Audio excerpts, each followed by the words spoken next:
김진의 돌직구쇼에 오신 여러분 반갑습니다. 김진입니다. 전 오늘도 저희 돌직구쇼 오픈 스튜디오 앞에 나왔습니다.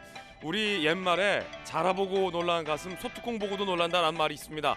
북한 무인기 보고 놀란 우리 군의 마음, 새때 보고도 화들짝 놀랐던 것 같습니다.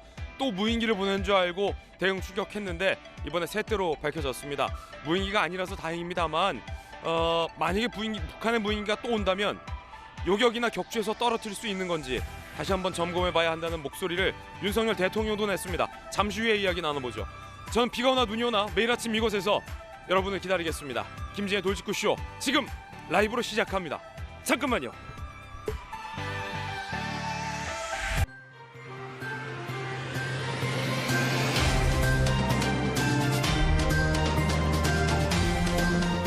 신문 읽어준 남자입니다. 윤석열 대통령이 2017년부터 드론 훈련이 전무했다라며 북한의 선의에만 의존하는 정책은 위험하다라고 사실상 전 정부의 안이함에 대해서 지적을 했습니다.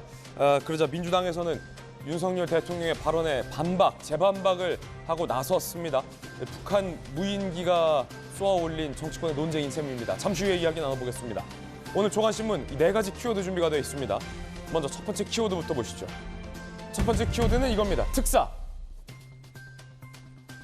동아일보 4면에 상세히 보도되고 있습니다. 함께 보시죠.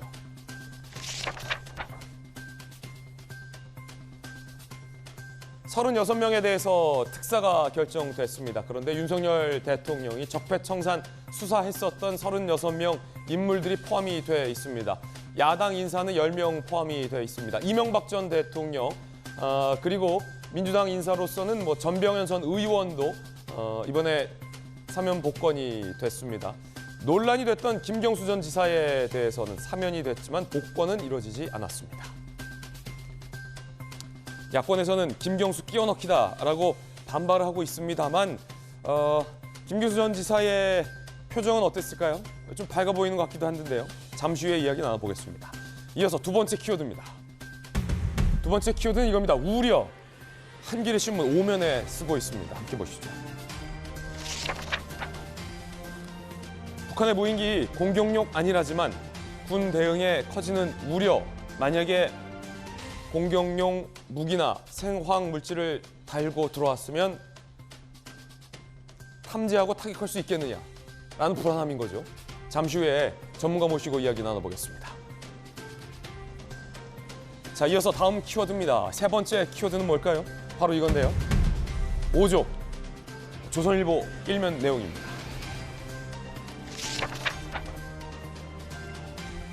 문재인 정부가 민간 단체에 보조금 연 5조 뿌렸다. 조선일보 비판하고 있습니다. 이 대통령실의 전수조사 오늘 발표된다는데 부정수급 보조금이 최소 2,352억이다. 혈세가 줄줄이 새고 있었다라는 비판이 나오고 있습니다. 윤석열 대통령은 혈세 쓰는 곳에 성역 없다. 이권 카르텔에 썼나 봐야 한다라고 비판하기도 했습니다. 이 전수조사 결과를 좀 지켜봐야 될 것 같습니다. 이어서 다음 키워드입니다. 네 번째 키워드는 이겁니다. 신경전. 오늘 서울신문 6면에 나와 있습니다. 이태원 국조특위 첫 기관 보고 여야 컨트롤타워 신경전이 나왔습니다. 이상민 장관의 발언도 논란이었고 신현영 의원의 소위 갑질 행동도 논란의 대상이었습니다. 잠시 후에 현장의 목소리 직접 들어보시죠. 지금까지 신문 읽어주는 남자였습니다.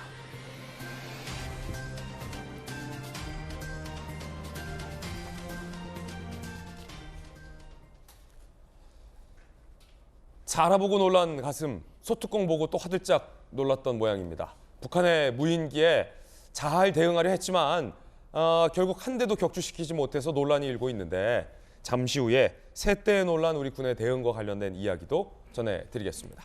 오늘 함께 하신 분들 소개해드리죠. 민주당의 대표적인 청년 정치인 동탄의 아들 전용기 의원, 그리고 저희 돌직구쇼의 좌장 서울시 정무부시장을 역임한 민주당의 김영주 의원 나오셨습니다. 국민의힘 법사위의 스타 국회의원 전주의 비대위원, 그리고 합참 공보실장을 역임한 엄효식 전 합참 공보실장 나오셨습니다. 어서 오세요. 네, 반갑습니다. 어제 한바탕 또 난리가 났었습니다. 북한의 무인기가 또 영공을 뚫고 들어온 줄 알았습니다. 하지만 다행이라고 해야 할까요? 아니었습니다. 첫 번째 이야기 지금 시작합니다. 새떼에도 화들짝, 무인기 대응 딜레마. 일단 합참이 소위 대국민 사과를 했습니다. 격추시키지 못한 점 송구하다라고 사과를 했습니다. 합참의 이야기 한번 들어보시죠. 격추시키지 못하였다는 점에 송구하게 생각합니다. 정찰용 소형 무연기는 3m급 이하의 작은 크기로 현재 우리 군의 탐지 타격 능력으로는 격추에 어려움이 있었습니다. 결과적으로 군의 대비 태세가 부족했던 점으로 인해 국민 여러분께 많은 심려를 끼쳐드렸습니다. 우리 군은 어떠한 적의 도발에도 대비할 수 있도록 대비 태세를 완비해 나가겠습니다. 격추시키지 못한 점 송구하게 생각한다는 합참의 사과였습니다. 그런데 하루 지난 어제 북한의 무인기가 또 온 것 아니냐.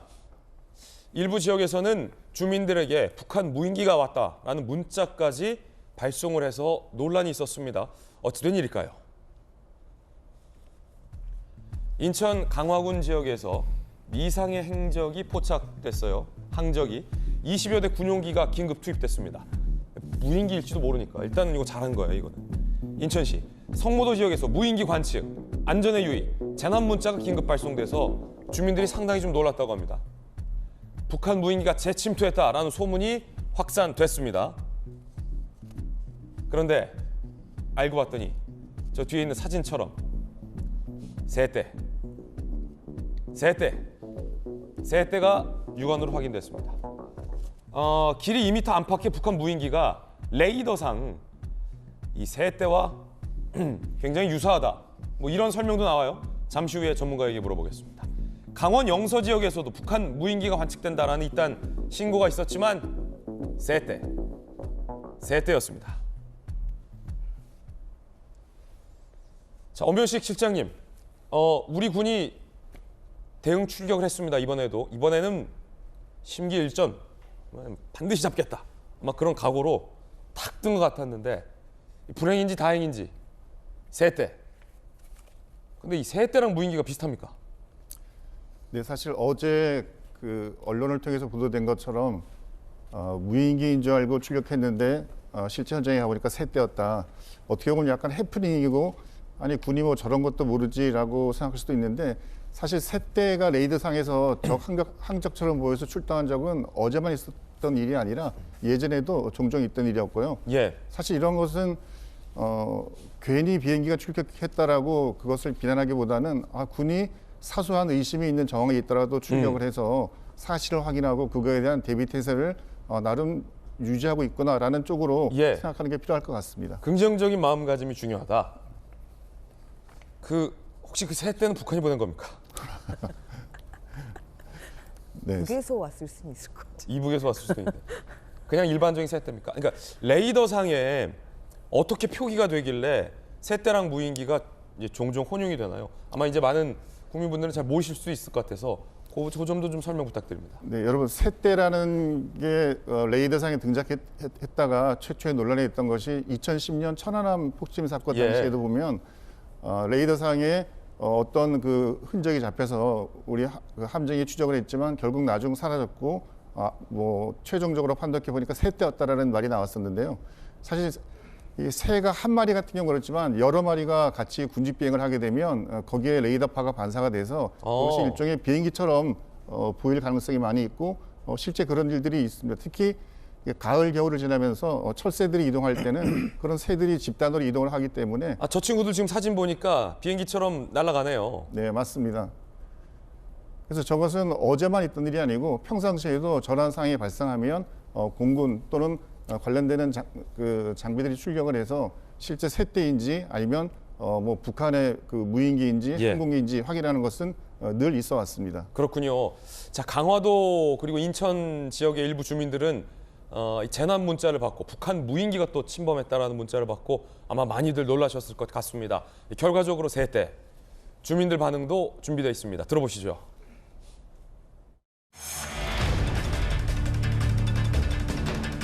불안한 정도가 아니죠. 막 이 머리 삐죽삐죽 서고 막 다리도 저리고 막 아이고 온몸이 막 말도 못해 아주 무서워 죽겠어요 진짜. 실제로 우리 주민들한테 굉장히 좀 위협이 될 수도 있는 문제잖아요. 자체 판단해서 재난 문자를 발송했다고 합니다. 주민들은 많이 놀라셨을 겁니다.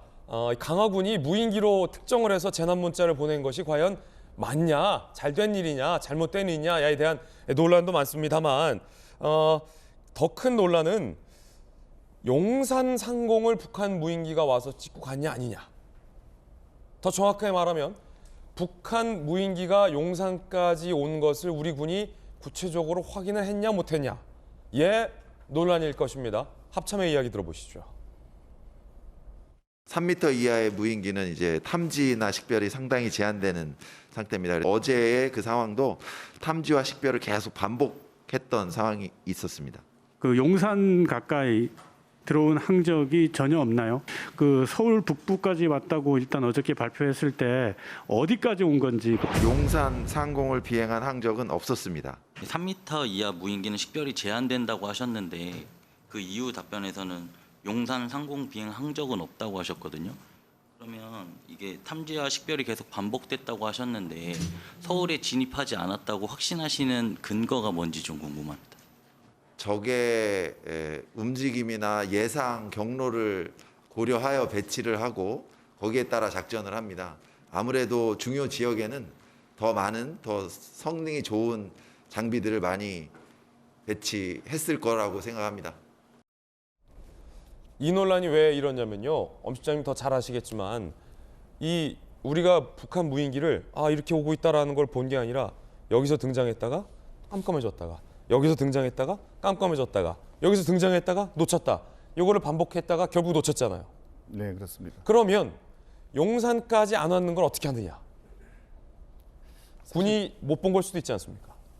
네, 사실 무인기라는 것이 굉장히 작은 조그만한 크기에 있고 예. 또 고도 3km 이상의 비행을 하게 되면 뭐 육안으로는 당연히 보이지 않고요. 그런 것들은 레이더를 통한 장비를 통한 그 감시를 해야 되는데 사실 이것이 저희가 일반적으로 도로에 있는 CCTV 화면으로 그 거리에 다니는 자동차를 보는 것하고 또는 내 차량에 있는 블랙박스로 앞에 가는 차를 추적하는 것하고는 전혀 다른 사안입니다. 완전히 다른 사안이다.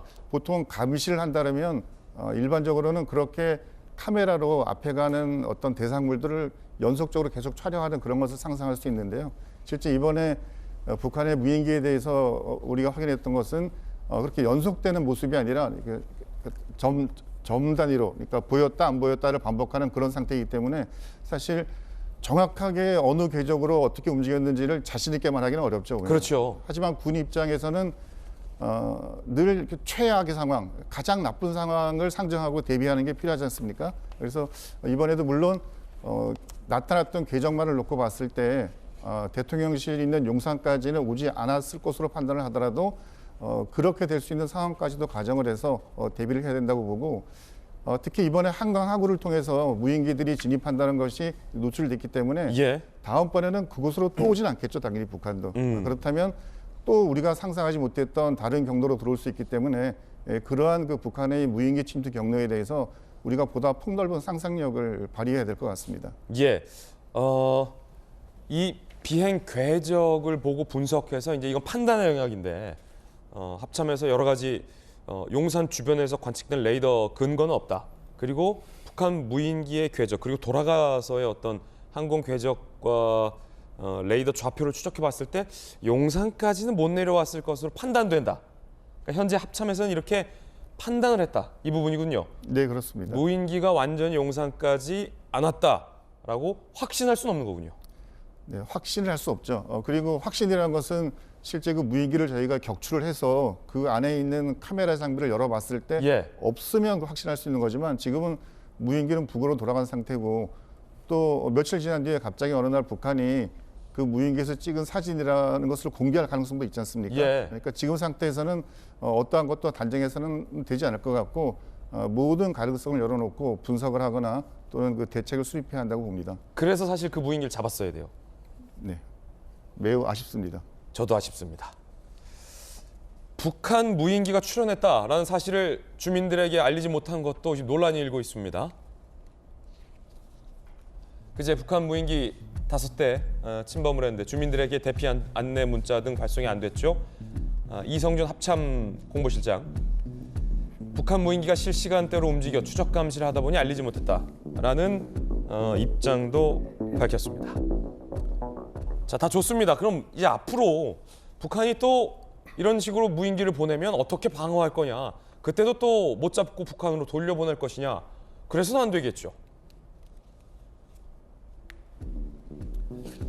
자, 드론 부대 조기 창설, 국회에서 50% 삭감한 내년도 군 대응 전력 예산 증액 방침, 합참, 드론봇 전투단 확대 개편 방안, 5년 내 유무인 복합 전투 체계 구축, 적 무인기 타격 가능한 스텔스 무인기 등 개발 확보. 이거 좀 설명 좀 필요할 것 같습니다, 시장님. 네, 북한의 무인기가 실제 2014년도에 처음 왔다 갔구나. 사실 그 당시에는 우리가 사전에 탐지도 못했었거든요. 예. 가다가 자기들 엔진 고장으로 추락해서 비로소 뒤늦게 발견하게 됐는데, 그때도 저희가 군이 많은 계획을 내놨고 이런 소형 무인기에 대해서 감시, 탐지 또는 뭐 타격할 수 있는 대비책을 수립하겠다고 했고 실제 그런 계획을 진행해 왔습니다. 그러나 8년이 지난 현재에서 실제 5대의 무인기가 왔는데 그중에 하나도 격추 또는 떨어뜨리지 못했다는 것은 사실 군 입장에서는 굉장히 반성해야 될 부분이 많이 있는 것 같고요. 예. 또 지금 단계에서 새롭게 새로운 드론 부대 또는 이제 육군이 이미 2018년도에 창설한 드론봇 부대 같은 부대를 만들었지만 과연 그런 부대들이 얼마나 적합한 장비를 가지고 실전적인 훈련을 해왔는가에 대해서도 냉철히 뒤돌아봐야 될 것 같습니다. 이번 무인기 사태에서 물론 북한 무인기를 잡지 못한 것은 매우 아쉽고 국민 입장에서 볼 때도 불만족한 부분이겠지만 그나마 거기에서 좋은 교훈을 얻는다라면 북한 무인기를 대상으로 실전 경험을 얻었다는 것. 이것이 정말 탐지하기도 쉽지 않은 것은 탐지하는 것까지는 됐는데 실제 격추하거나 또는 우리 항공기로 어떻게 추적하는 이런 부분이 굉장히 어렵다는 것을 알았기 때문에 그런 부분에 대한 보완, 어떤 재발 방지를 위한 군의 노력이 조만간은 가시적 성과를 낼 거라고 기대하게 됩니다. 예, 윤석열 대통령도 한마디 했습니다. 2017년부터 드론 훈련이 전무했다라며 아마 국방부 내부에 보고를 받은 것 같습니다. 북한의 선의와 군사 합의, 종이장에만 의존하는 건 위험하다라고 전 정부를 비판했습니다. 지난 2017년부터 전혀 이런 UAV 드론에 대한 대응 노력과 이런 훈련 또 전력 구축이 제대로 되지 않고 훈련을 아주 전무했다고 하는 것을 보면 북한의 선의와 군사 합의에만 의존한 대북 정책이 얼마나 위험한 것인지 우리 국민들께서 잘 보셨을 거라고 생각합니다.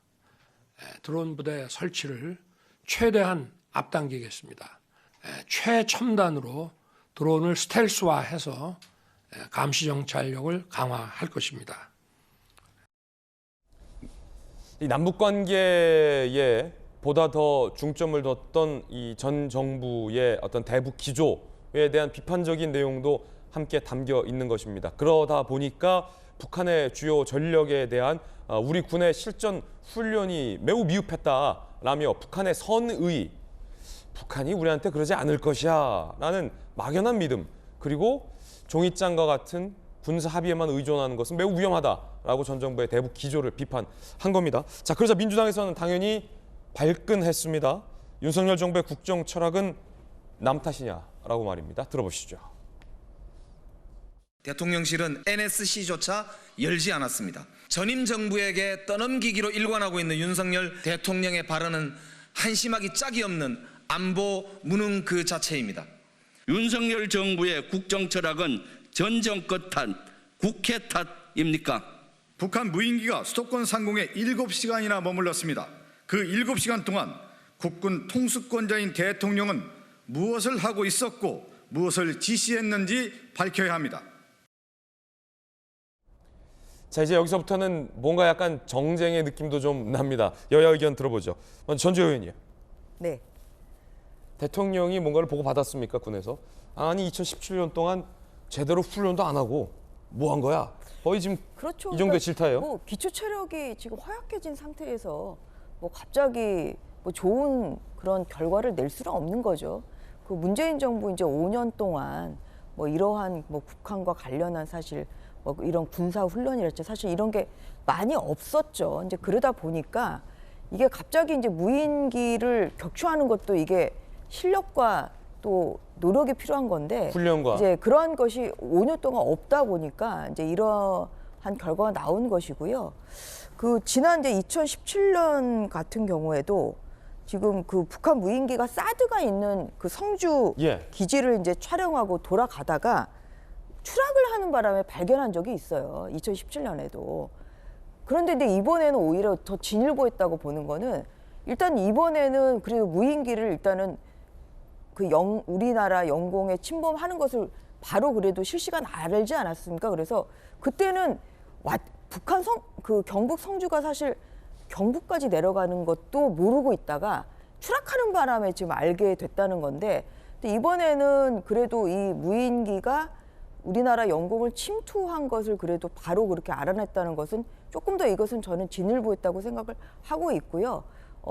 앞으로 이제 이러한 훈련을 좀 계속 정말 더 열심히 함으로써 좀 더 든든한 좀 안보를 좀 할 수 있을 것 같다 그렇게 생각을 합니다. 근데 민주당에서는 뭐 이것을 또 뭐 무능하다 이렇게 얘기하는데 사실은 뭐 이 얘기를 안 할 수가 없는 게 사실 5년 동안 이렇게 축적된 훈련이 없기 때문에 이런 결과가 온 거죠. 네, 그런 면에서 그 260억의 지금 예산이 절반으로 깎였다는 거 아니에요. 대통령께서 어제 이야기하신 것은 이것이 정말 이거 굉장히 시급한 이러한 예산이기 때문에 이것은 내년도에 바로 국회를 설득해서 그 추가 예산을 좀 배정받도록 하겠다 이런 얘기를 하셨기 때문에 민주당에서도 이런 국방의 중요성, 안보의 중요성을 절감을 하고 있다면 그 내년도 이 추경이 바로 이루어질 수 있도록 이렇게 협조를 저는 할 것이다 이렇게 기대합니다. 왜 그거 못 맞췄냐? 안보 무능하다라는 민주당의 지적이 있자 지난 정부 5년간 훈련 안 하니까 못 맞춘 거 아니냐라는 대통령의 질타. 전인교 의원님. 그러니까 지난 정부 탓을 하는 건 알겠습니다. 그러니까 뭐 문제가 생기면 야, 네 탓이잖아라고 하는 거는 알겠는데 그 지난 정부 그렇게 잘 못했다고 평가해서 정권이 바뀌지 않았습니까? 그리고 집권을 8개월 했습니다. 그럼 8개월 동안 뭘 했습니까? 8개월 동안 안보 무능 그 자체다 이런 평가를 안 받을 수가 없는 게 강릉에서도 미사일 쐈는데 미사일이 거꾸로 와서 강릉을 타격했어요. 그리고 이번에는 무인기가 이렇게 와가지고 용산을 찍어갔을 수도 있다는 이야기를 듣고 있는 겁니다. 그러니까 8개월 동안 뭐 했냐, 안보 무능한 거 아니냐 이런 얘기를 들을 수밖에 없는 겁니다. 그 부분에서는 전 정권 탓할 게 아니고 본인은 무엇을 했는가, 우리 정부는 무엇이 무능하는가를 한번 평가해보는 시간을 가졌으면 좋겠고요. 국회에서 예산 깎인 것이 민주당 때문이다라고 대통령께서 또 말씀하시는 것 같은데 이것도 저는 잘못됐다고 말씀드리고 싶습니다. 제가 관련 내용을 조금 가지고 오니까 근거리 정찰 드론이 141억 1천만 원이 편성이 됐었습니다. 근데 국회 국방위 심사 중에 구매 시험 평가 중에 결함이 발생했다는 것을 알아요. 그래서 140억이 삭감이 된 겁니다. 그리고 해안 정착용 같은 경우에도 261억 원이 편성이 됐는데 국방위 심사 과정 중에서 감사원의 감사 결과를 반영한 성능 변경에 따른 납품 대금 변경 요소로 인해서 감액이 되는 거예요. 이게 국방위에서도 감액이 되고 예결 소에서도 감액이 되는 겁니다. 그러니까 정부에서 정확하게 준비가 안 돼 있었고 이건 감사원의 지적이 있었고 그리고 결함이 발생해서 감액된 부분을 마치 민주당이 의도적으로 감액시킨 것 마냥 이렇게 얘기하는 것도 제대로 보고도 못 받고 이야기하시는 것 아닌가 저는 그런 의문을 품을 수밖에 없는 대목입니다. 여야의 의견까지 근데 어쨌든 간에 뭐 같이 그 증액에 협조하면 좋을 것 같고요. 그리고 이제 저는 유의미하다고 보는 것은 이번에 이렇게 북한에서 무인기를 침투를 시키니까 이제 우리나라에서도 또 바로 이렇게 대응해서 보내지 않았습니까? 이것은 굉장히 큰 결단이고 오히려 그 국방위원들의 말에 의하면 이것은 굉장히 기념비적인 결단이다 이러한 그 이야기까지 하고 있다는 점이 저는 유의미하다고 생각합니다. 어쨌든 군인에게 생명과도 같은 건 이제 훈련입니다. 실전 훈련이 계속 차곡차곡 쌓여야 실전에서 정말로 훈련했던 것처럼 강력하게 대응할 수 있는 힘이 있습니다. 프랙티스가 중요하다. 한번 또 교훈을 얻었습니다. 첫 번째 이야기 전해드렸고요. 이번엔 저희가 준비한 두 번째 이야기 시작하겠습니다. 소환 일정 협의 중 계속되는 검찰의 압박. 오늘이 원래 이재명 대표가 검찰에 출석해야 할 날짜였습니다. 그런데 오늘은 이재명 대표 측이 소환에 불응을 했습니다. 다만 일정을 협의하겠다라는 취지의 언급도 있었습니다. 검찰 대신 호남행을 택한 이재명 대표 어제 뭐라고 얘기했을까요? 들어보시죠. 검찰 독재 규탄한다.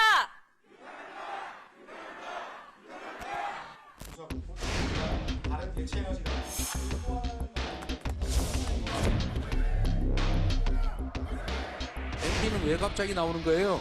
균형이 안 맞지 않습니까? 그들의 정치도 아닌 이 폭력적 지배를 우리가 시정해야 합니다. 함께 해 나갈 수 있겠죠? 네.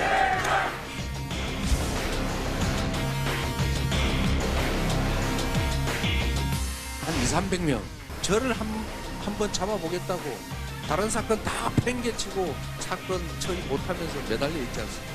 그래도 아직 버티고 있지 않습니까? 바로 여러분이 언론 역할을 해줘야 됩니다. 카톡도 하고 텔레그램도 하고 오늘부터 마음먹고 우리 주변에 제대로 알려나가면 그게 바로 한 분이 100명씩만 해주신다고 치면 여기 있는 분들이 웬만한 공중파 방송 하나 역할을 하게 됩니다. 다시 시작합시다. 굴복하지 말고 싸웁시다. 싸워서 반드시 이깁시다, 여러분.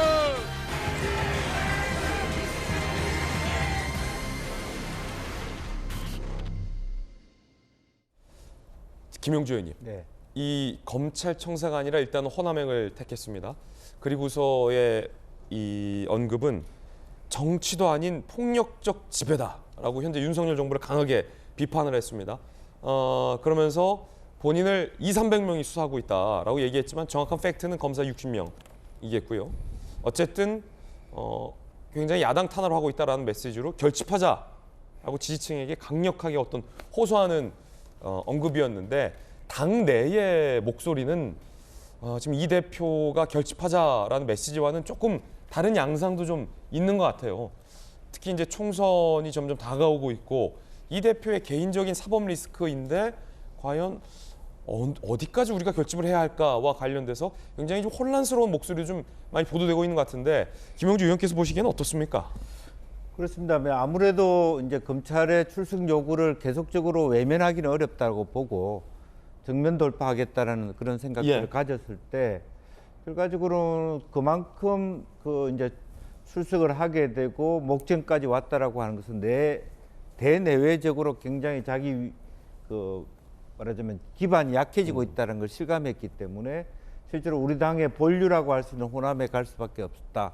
호남에 간다는 것 자체가 본인이 굉장히 많은 위기의식을 느끼고 있고 가령 이제 그 대안이 될 수 있는 게 결국에는 김경수 지사가 어쨌든 본인의 의지와 상관없이 말하자면 추록을 했고 또 그리고 난 다음에 이제 뭐 이낙연 대표도 또 정세균 우리 노면재단 이사장도 결과적으로 호남이 금명할 수 있는 특히 내년 보궐선거를 전후로 해서 호남이 또 다른 대안을 내올 것이다. 이런 얘기도 심심찮게 들려옵니다. 그렇기 때문에 그런 위기의식의 발로라고 생각하고 있고요.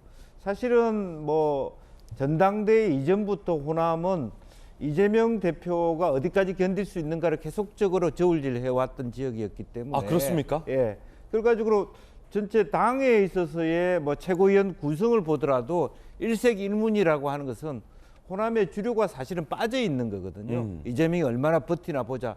냉정하게 얘기하면 그런 분위기도 그런 있다. 시험대에 본인이 올라 있다는 것을 얘기하는 것이고 결과적으로 이번에 만약 출석하게 됨으로 인해서 검찰이 본인도 아마 궁금할 게 어디까지 조사가 돼 있는지 그러면서 향후에 자기 대응 방안을 벌써 많은 사람들은 이재명 대표가 되는 길보다는 아예 이번에 대표가 되지 않고 해외로 갔어야 되지 않느냐는 얘기가 나오고 있는 상황이기 때문에 상당히 어떤 그 결의를 다지면서 그러면 호남의 분위기를 느끼고 향후 대응하는데 상당히 많은 참조가 되는 행보다 저는 그렇게 봅니다. 그렇군요. 굉장히 위기감의 발로다라는 김용주 의원님의 해설도 있었습니다.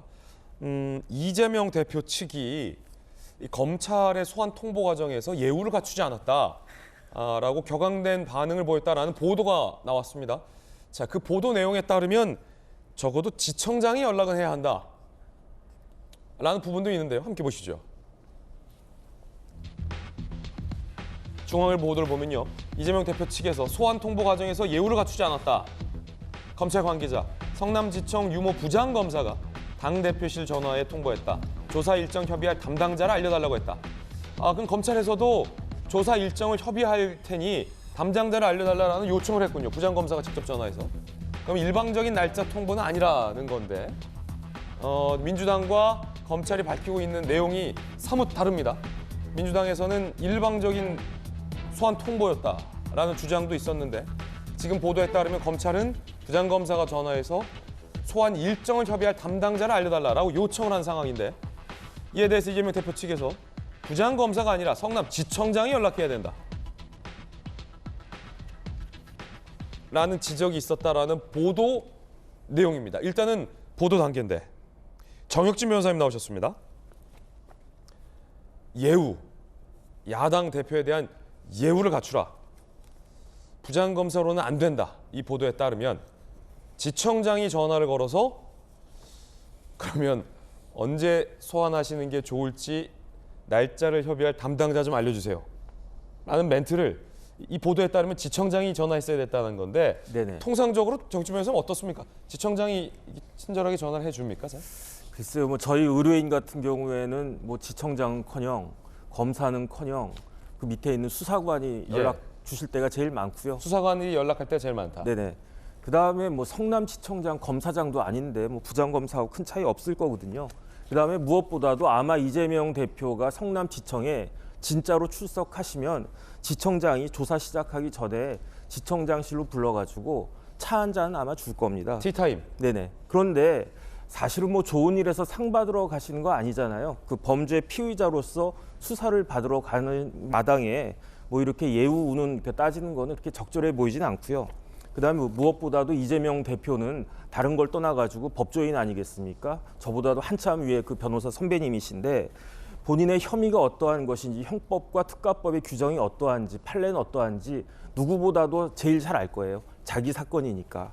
그런데 제가 봤을 때 지금 그 이재명 대표께서는 뭐 이렇게 예우를 따지실 그런 계제는 아닌지 싶다. 저는 그렇게 생각이 듭니다. 예, 예우 논란인데 검찰에서는 충분히 예우를 갖췄다. 그리고 부장검사가 직접 전화해서 소환 일정도 협의하려 했었다라는 건데 이 보도에 따르면 너 말고 지청장이라는 얘기가 나오고 있습니다. 보도 내용이 사실인지 여부는 좀 확인해 봐야 될 것 같은데 자, 판사 출신의 전주혜 의원께서 보시기엔 어떻습니까? 검찰이 예우를 충분히 갖췄다라고 보십니까? 아니면 이 보도 내용대로 지청장쯤은 전화를 해야지 야당 대표를 모시는데 라고 생각하십니까?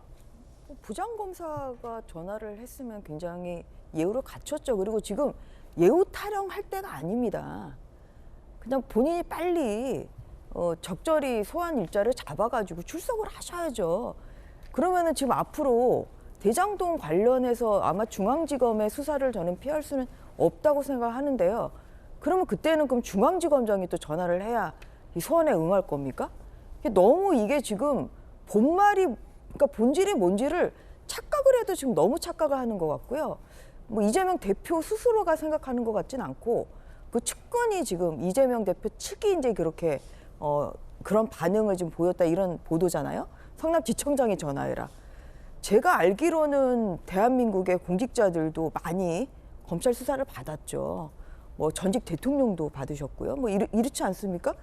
제가 알기로는 그런 조사를 받을 때는 부장검사급에서 하는 것이지 그것을 무슨 검사장이 나서고 그러지 않습니다. 그러니까 너무 이게 지금 감나라 배나라 정말 본인의 이 당대표라는 이 지위에 취해서 너무 지금 과도한 예우를 저는 요구하고 있다. 정말 빨리 조사를 받아야 될 그런 피의자가 이러한 예우 타령을 하는 것은 이것은 국민들의 눈살을 더욱더 찌푸리게 하는 것이죠. 예, 자 전용기 의원님 어떻게 보십니까? 정말로 이재명 대표 측에서 지청장이 전화해라라는 불만이 있었습니까? 그러니까 뭐 예우 뭐 이런 걸 따지려는 의미는 아니고요. 그러니까 다 걸고 해라라는 뜻으로 좀 받아주셨으면 좋겠습니다. 그러니까 이미 성남FC 사건 같은 경우에는 이재명 대표께서 무혐의를 받은 사건이고요. 근데 이것에 대해서 재조사하고 이재명 대표를 소환하고 어떻게든 포토라인에 세우려고 하면 본인들로 다 걸고 와라 이런 얘기입니다. 그러니까 우리가 뭐 검사 이름을 민주당에서 공개를 했습니다. 여기에 대해서 한동훈 장관이 굉장히 좀 발끈하는 모습을 보였었는데 검사들도 그 검사라는 방패 뒤에서 총구만 내놓고 총만 쏘지 말고 다 걸고 실제 정치 검찰인지 정치 검찰이 아닌지를 정확하게 국민들께 설명을 해라 이런 뜻입니다. 그래서 이런 예우 이야기가 나오는 것인데요. 예우 이야기를 하는 것은 사실 예우로 빠져들면 저는 부적절하다고 봅니다. 부정검사가 충분히 전화할 수 있었다고 봅니다. 그러나 다 걸고 하라는 측면에서는 저도 이에 동의하는 바입니다. 예. 자, 본질은 예우가 아니다. 김영주 의원님, 그 예속 논쟁이라고 예전에 옛날 얘기 있었잖아요. 몇 년 상을 지낼 거냐, 1년이 맞냐, 2년이 맞냐, 3년이 맞냐. 그거 갖고 엄청 치열하게 싸웠는데 과연 이제 부장검사가 전화하는 게 맞냐, 지청장이 전화하는 게 맞냐. 문제는 뭐 협의할 수 있는 사람들이 다 구속된 상태라서 그게 더 문제죠. 좌진상 우용. 실제로 보면 뭐 그 사람들하고 논의할 수 있는 사람들이 사실은 부장검사든 수사관이든 뭐 그런 정도의 밑에 어떤 측근들하고 논의하면 그게 맞지만 실제로 깊이 있게 그런 논의를 할 수 있는 사람은 본인밖에 없어요. 진짜 측근은 지금 구속됐다. 그렇기 때문에 예우가 필요할 수도 있다. 그런 생각이 들고요. 그런 것은 사실은 격가지라고 봅니다. 너무 이런 부분을 가지고 뭐 이재명 대표의 어떤 태도를 얘기하는 것도 조금 흠집내기 아닌가 그렇게 보여집니다. 예, 김의겸 대변인이 이렇게 주장했습니다. 이재명 대표는 소환에 응하려 했지만 주위에서 만류했다라고 말이죠. 사실은 처음 소환 통보가 왔을 때부터 이재명 대표는 당당하게 나가서 조사를 받겠다 이런 입장이셨습니다. 카메라 앞에 서겠다라고까지 그런 입장이셨는데 사실 주위에서 말렸습니다. 나가지 마시라. 당당하게 임하겠다라는 그 부분은 출석하겠다로 해석하면 됩니까? 그 맡은 변호사, 검찰과 협의해서 정할 것으로 보입니다. 김영주 의원님, 그럼 이건 뭡니까? 이 대표는 나가겠다 했는데 주위에서 말렸다. 그러니까 진행자가 그럼 이 대표가 직접 나가냐라고 하니까 그거는 좀 상의를 해봐야 될 것 같다. 그럼 나간다는 겁니까? 안 나가는 겁니까? 나가셔야 되겠죠. 전체적으로 나가시기로 발표를 했으면 소환 응하렸다 그러면 더 이상 뭐 말 돌리기는 할 수는 없을 것이고 오히려 이제 이런 경우가 많습니다. 정치인들은 정치인 스스로는 결단하고 싶으나 그를 따르는 측근, 우리 지도자가 만약 진짜 만에 하나 사법 리스크에 의해서 피해자로 구속됐을 때 실제로 그게 충성해왔던 사람들은 굉장히 더 당에서의 어떤 뭐 실제적인 영역 축소라든지 이런 부분들을 고민할 수밖에 없는 부분이고 그래서 다만 이제 뭐 그 한편으로 보면 김의겸 의원 입장에서는 그만큼 이재명 대표가 당당하게 수사를 받겠다는 의지가 강하다. 그런 메시지를 주려고 하는 거 아닌가 그렇게 보여집니다. 이재명 대표에 대해서 기자들이 물어도 직접 나갑니까? 아니면 뭐 대리인을 내보냅니까? 아니면 뭐 서면으로 합니까? 이런 거에 답변을 안 하셨고 김의겸 대변인도 지금 그 부분과 관련해서는 변호인과 좀 상의를 해봐야 된다라고 했는데 이 부분에 대해서 이제 좀 말끝을 흐리는 이유는 뭐라고 보세요? 뭐 그것은 아직까지 이재명 대표가 마음속으로 방식에 대한 구체적인 뭐 이렇게 동의라든지 공유라든지 이런 부분을 하지 못하는 거 아닌가 싶습니다. 그러니까 그 수사를 임하는 방식이 여러 가지 있지 않겠습니까? 뭐 서면 조사를 받는 또 대면 조사를 받거나 대리인 조사를 받거나 여러 가지 형태가 있을 텐데 그런 부분에까지는 아마 검찰과 조율이 되지 않은 상태에 있지 않느냐 그렇게 보여집니다. 정혁준 변호사님, 소환을 통보했는데 대리인을 내보내도 돼요? 변호인을? 안 되죠. 안 돼요? 본인이 나가셔야 되죠. 본인이 나가야죠. 왜냐하면 형사재판하고 민사재판의 가장 큰 차이가 민사재판은 재판할 때 변호인만 나가도 되거든요. 변호사만 나가도. 하지만은 형사재판은 변호인은 그야말로 조력하는 사람이고 실질적으로 수사받고 재판받는 사람은 피고인이기 때문에 아주 그 피의자나 피고인이기 때문에 재판에 있어서 아주 그 사소한 그런 죄가 아닌 이상은 반드시 출석을 갖다 해야 됩니다. 그렇군요. 민주당 지도부가 검사 명단을 공개했습니다. 민주당 내부에서도 이상민 의원이 굉장히 통렬하게 비판을 한 바도 있는데 검찰 내부도 부글부글하다고 합니다. 서울중앙지검 수사 공정성 법치주의 해치는 행태에 매우 유감. 수사에 영향을 주려는 의도가 다분하다. 검찰 관계자. 수사에 외압 행사하려는 의도다. 선 넘어도 많이 넘었다. 내부 분위기를 전하기도 했습니다. 어제 검사 출신의 김광삼 변호사가 저희 돌직구쇼에 나와서 정혁진 변호사님 이렇게 뭐 명단을 공개하거나 아니면 뭐 조작 수사다라고 검찰을 이제 자극하거나 비판하게 되면 퇴근할 마음도 사라진다. 날 새서 수사한다. 이런 말을 하기도 했어요. 네네. 지금 검찰 내부 분위기 어떻게 보십니까? 글쎄요, 저는 검찰을 사법연수원 다닐 때 중앙지검에서 15 그냥 2달인가 그거 한 거밖에 없어가지고 검사의 마음은 잘 모르겠고요. 근데 이제 이재명 대표의 마음은 어느 정도 이해가 돼요. 어떤 식으로 이해가 되냐면 이재명 대표가 뭐라고 말씀하셨냐면 이재명이 그렇게 무섭습니까? 이렇게 이야기를 했는데 저는 계속 이어지는 그다음에 저렇게 뭐 좌표 찍고 하는 그런 것들을 딱 보면서 아, 이재명 대표가 진짜로 두려운 마음이 많이 있구나. 저는 그런 생각이 들어요. 그렇지 않으면 저렇게 이상하고 저렇게 이제 상식적이지 않은 그러한 일들이 벌어졌을까? 저는 그런 생각이 듭니다. 예. 자, 그런가 하면 오늘 동아일보에 단독 보도가 하나 나왔습니다. 백현동 개발과 관련해서 유동규 전 본부장의 이 진술 등인데요. 어떤 내용인지 함께 보시죠. 유동규 전 본부장이 수사기관에 진술한 내용 동아일보가 단독 보도하고 있습니다. 정진상이 백현동 부탁했다. 정진상이 백현동 사업에 대해 김인섭이 하는 거다. 한번 살펴봐라. 라고 얘기를 했다는 겁니다. 김인섭 씨는 2006년 이재명 성남시장 선거 선대본부장, 2010년 시장 선거 때도 캠프 활동한 인사입니다. 라는 취지로 내게 말했다라고 유동규 전 본부장이 진술했다는 겁니다. 김인섭 씨를 영입한 이후에 자연녹지 준주거지 용도가 변경됐다. 임대주택은 100에서 10%로 축소됐다. 이재명 대표, 정진상 실장이 인허가를 직접 결제했다. 경찰 진술, 성남시 김인섭 보고 해준 게 아니면 납득이 안 된다. 라고 유동규 전 본부장의 주장도 나와 있는 상황입니다. 자, 정치 변호사님, 네네. 어떤 의미입니까 이게? 이게 굉장히 큰 의미가 있죠. 왜냐하면 여러 가지가 얽혀 있거든요. 2015년 1월 달에 어떤 일이 있었냐면 시행사가 김인섭 씨를 영입을 해요. 예. 그리고 나서 2월 달에 그 시행사가 식품연구원 부지를 매입을 해요. 어떻게 예. 매입을 하냐면 수의계약으로 매입을 해요. 왜 수의계약이냐면 매수인이 없었어요. 왜 매수인이 없었느냐? 자연녹지였기 때문에 이게 그 사업성이 없었거든요. 그런데 그걸 매입하자마자 2개월 뒤인 4월 달에 어떤 일이 벌어지느냐? 성남시 도시주택국이 그 보고를 해요. 그 땅에 그 식품연구원 부지의 관리 계획을 변경하겠다. 여기에 누가 그 사인을 하느냐, 결재를 하느냐? 이재명 대표와 정진상 실장이 다 사인을 갖다가 해요. 그리고 나서 어떤 일이 일어나느냐? 9월 7일 날 그 땅이 용도 변경이 돼요. 아, 여기서도 용도 변경이 등장하는군요. 용도 변경이 되는데 아까 제가 말씀드렸잖아요. 자연 녹지였다고. 그러니까 살 사람이 없었다고. 그런데 자연 녹지가 준 주거지가 되거든요.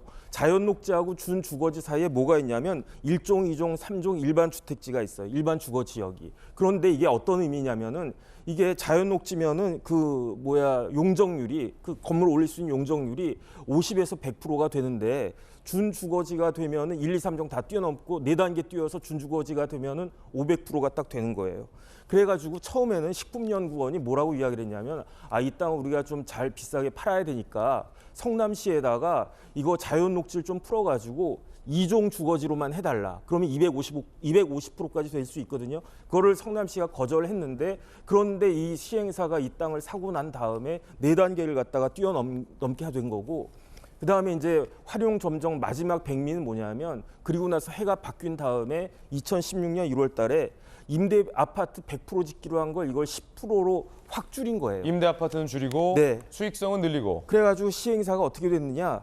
깔끔하게 3천억을 벌었어요. 시행사가. 깔끔하네요. 그러니까 이제 이게 이상하잖아요. 그래가지고 여기에 대해서 지난번 대선 때 이재명 대표한테 막 물어봤단 말이죠. 그러니까 이재명 대표가 뭐라고 이야기했느냐?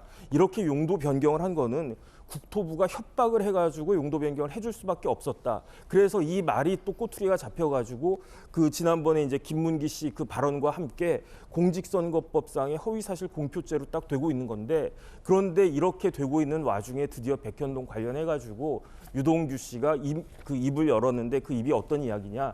정진상이 여기 관련해가지고 김인섭하고 이렇게 하라고 했다. 내부적인 고발이 이게 드러난 거기 때문에 이 백현동도 제가 봤을 때 이재명 대표한테 아주 치명상을 입힐 수 있는 것이 아닌가 하는 생각이 듭니다. 그 시행사 입장에서는 어떻게 기적의 용도 변경이 몇 차례 이루어진 거고 그 시행사가 이재명 시장 선거 선대본부장 출신 인사를 영입했다. 네네. 그 이후에 이런 일들이 벌어졌다는 거죠? 그래가지고 만들어진 창조된 아파트가 어떤 아파트냐? 이른바 옹벽 아파트예요. 제가 거기 한번 가봤는데 정말 멋있어요. 거기 딱 올라가 봤더니 진짜 그 옹벽이 아파트 한 15층, 16층 그 정도까지 딱 되어 있고 그다음에 이걸 갖다가 해낸 사람이 누구냐? 김인섭 씨인데 김인섭 씨가 이재명 그 대표의 2006년 시장 선거에 선대 본부장이었다는 거 아니었겠어요? 예.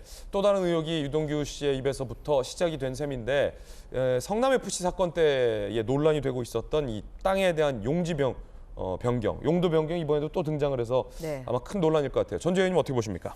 그러니까 이 백현동 의혹도 작년부터 국민의힘이 굉장히 줄기차게 의혹 제기를 했던 부분이죠. 그러니까 방금 이제 이야기 나온 것처럼 그전에는 절대로 용도 변경을 안 해주다가 1단계도 아니고 4단계나 지금 그렇게 용도 변경이 전격적으로 됐거든요. 근데 그 이유가 뭐냐? 딱 로비스트 같은 분이 있었던 거지, 영입이 된 거죠. 이 김인섭이라는 분이 2006년 그 이재명 당시 시장의 그 시장 선거에서 이제 그 선대본부장을 또 하셨던 분이고 또 2010년 또 이 재선 될 때도 또 캠프에서 일을 하셨던 분이고 그렇기 때문에 사실 그 이재명 대표의 그 측근인 것이죠. 그래서 이런 분이 이제 영입이 돼서 그러면서 또 이 용도 변경이 되고 이런 과정이 굉장히 석연치가 않기 때문에 이제 문제 제기를 했던 것인데요. 근데 이제 이 부분이 밝혀지질 않아서 아직 기소가 되진 않았습니다. 그런데 유동규 씨가 입을 연 거죠. 결국은 뭐 정진상 실장이라는 분은 거의 이재명 대표의 복심 아닙니까? 사실은 뭐 대리인격의 이런 사람이 지금 뭐 백현동 사업 주라고 했다. 이거는 결국은 이 지금 저희가 계속 주장을 해온 이 4단계 용도 변경. 여기에 지금 핵심적인 것을 결국은 이재명 당시 시장이 결국은 지시를 해서 이루어졌다. 이제 이렇게 될 수가 있는 것이거든요. 그리고 이제 이 유동규 씨는 이로 인해서 나중에 이제 이것을 공사가 받을 수 있음에도 불구하고 성남도시공사가 받지 않음으로 인해서 지금 배임에 이런 혐의를 좀 받고 있습니다. 그래서 이제 이런 것까지 포함해서 수사가 펼쳐진다면 이제 이재명 그 대표가 결국은 이렇게 불법적으로 용도 변경을 승인을 해주고 이로 인해서 공사에 손해를 끼친 이러한 공범까지도 나갈 수 있는 저는 구조라고 봅니다. 그리고 또 하나 유의미한 것은 방금 정혁진 변호사님 이야기하신 것처럼 이 백현동의 그 용도 변경과 관련해서 이재명 당시 대선 후보가 국토교통부의 협박 때문에 식품 그 연구원 부지를 빨리 팔지 않으면은 안 된다고 협박을 해서 할 수 없이 용도 변경을 했다 이렇게 작년 국감에 나와서 증언한 게 있거든요. 이제 이게 위증이라고 해서 지금 공직선거법 위반으로 지금 기소가 돼서 이것은 재판을 진행 중인데 유동규 씨의 말이 이게 사실이라고 하면 완전히 이 국토교통부 협박이라는 것은 거짓말이기 때문에 이런 면에서도 이 진행되고 있는 공직선거법 사건에서 유죄 가능성은 훨씬 더 저는 높아졌다고 생각합니다. 예, 전용기 의원 어떻습니까? 유동규 본부장도 변호사랑 이야기를 하고 이런 의혹들을 제기하는 것 같습니다. 그러니까 말들 하나하나 들어보면 정확하게 딱 떨어지는 이야기가 전혀 없고요. 이런 취지로 말했다. 이런 것으로 보인다라고 지금 추정을 하고 있는 겁니다. 추정을 하면서 이렇게 보도로 나와서 재생산되게끔 하고 마치 이재명 대표가 불법적인 용도 변경을 해준 것처럼 그리고 측근들 챙기기 위해서 이런 행동을 했던 것처럼 이야기하고 있는데 저는 너무 과도한 주장이라고 보고 있습니다. 그 이유가 무엇이냐면 사실 야당의 시장이었습니다. 결국에는 이명박 정권 하에 있는 국토부가 이 성남에 대한 우리 그 계획도시를 준비 중에 있었던 것이죠. 그러면서 용도 변경을 추진했던 건데 사실 그 이명박 정부의 국토부가 눈을 시퍼렇게 뜨고 쳐다보고 있는데 그 시장이 자신의 측근을 챙기려고 불법적 용도 변경을 했다? 저는 이것부터 말이 안 된다고 보고 있고 그렇게 됐다면 이미 이재명 대표는 지금 10년이 지난 지금 수사를 받는 게 아니고 10년 전에 불법적 용도 변경으로 수사를 받고 있고 죄가 있었으면 죄를 받았을 것입니다. 그래서 저는 이 과도한 억측에 백현동까지 끌고 들어와서 정말 이재명 대표를 어떻게든 수사하고 어떻게든 게 하고 싶어하는 의도가 있지 않나 저는 그렇게 보고 있습니다. 그렇군요. 자, 그런가 하면 검찰이 쌍방울 그룹을 수사 중에 있고 쌍방울 전 회장은 해외 도피 중입니다. 그런데 이 쌍방울 김성태 전 회장이 중국에서 북한 측 인사와 함께 만난 자리에 있었던 인사가 바로 KH그룹의 배상윤 회장입니다. 검찰이 이 KH그룹 수사도 동시다발적으로 진행하고 있습니다. 서울중앙지검과 수원지검, 중앙지검에서는 평창 알펜시아 리조트 매각 당시 입찰 방해 혐의로 KH그룹을 압수수색했습니다. 수원지검에서는 쌍방울 대북 송금 의혹, KH가 관여한 정황을 포착하고 수사하고 있습니다. 회계서류 남북교류 협력 사업 자료를 확보했다는 겁니다. 법조계에서는 해외 도피, 배모 KH 회장, 김성태 전 쌍방울 회장 귀국 압박 전략으로 해석되고 있습니다. 공교롭게 2명 모두 다 해외 도피 중입니다. 김영주 의원님, 네. KH그룹에 대해서 말이 많더라고요. 네. 원래 KH그룹은 뭐 조명회사부터 출발해가지고 알펜시아, 그랜드 하얏트까지 큰 대그룹이 됐죠. 특히 이제 2019년 5월달에 쌍방울 회장하고 같이 중국에 가서 롤렉스 시계 10개를 갖고 와서 북한의 민경련 쪽하고 협력했다라고 하는 대목이 주목받는 대목이고, 실제적으로 이제 그런 과정에서 실제로 뭐 여러 가지 알펜시아라든지 이런 부분들도 아마 이화영 전 지사하고 연관지어서 볼 수 있는 대목이다, 그렇게 보여집니다. 그래서 실제적으로 보면 이제 그러한 두 가지가 다 얽혀 있잖아요. 예. 쌍방울과의 관계, 또 알펜시아의 관계, 또 대북 송금 문제의 관계, 이런 부분이 있기 때문에 앞으로 이 부분도 아마 점차 강원도의 최문순 지사의 사건까지 연관되어지는 뭐 그런 부분이 되지 않을까, 그렇게 보입니다. 예. 자, 두 번째 이야기 전해드렸습니다. 이번엔 저희가 준비한 세 번째 이야기 시작할 텐데요. 어제 보건복지부 장관이 신현영 의원의 닥터카 이용은 매우 부적절했다라는 의견을 밝혔습니다. 자, 그리고 야당은 이상민 장관을 매우 질타했습니다. 그 이야기 모두 준비되어 있습니다. 주제부터 만나보시죠. 컨트롤 타워 대 신현영, 이태원 국조 공방입니다. 먼저 보건복지부 장관 조규용 장관의 이야기 들어보시죠. DMAT 인력이 되려면 어떤 자격이 필요합니까? 교육 요건이 있습니다. 매년 12시간 이상의 네. 교육 훈련, 교육 과정 이수 또 60점 이상의 평가를 받아야 되죠. 신현영 의원이 교육 훈련 받았습니까? 수료증 있습니까? 명지병원에서는 DMAT 팀에서 근무한 자료는 찾을 수 없다고 답변 왔습니다. 자격이 없는 거죠. 분명하게 대답하십시오. 네, 현재로는 그렇다고 판단이 됩니다. 위급 환자 우선 구성하고 판정하고 해야 되는데 그 행위를 방해했고 또 DMAT을 늦게 도착한 책임이 있는 거 아닙니까? 재난응급의료 비상 대응 매뉴얼에 맞지 않은 부적절한 행위라고 생각이 듭니다.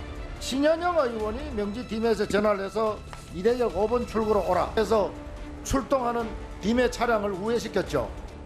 네. 그렇게 해서 늦게 도착한 거 아닙니까? 네, 그렇습니다.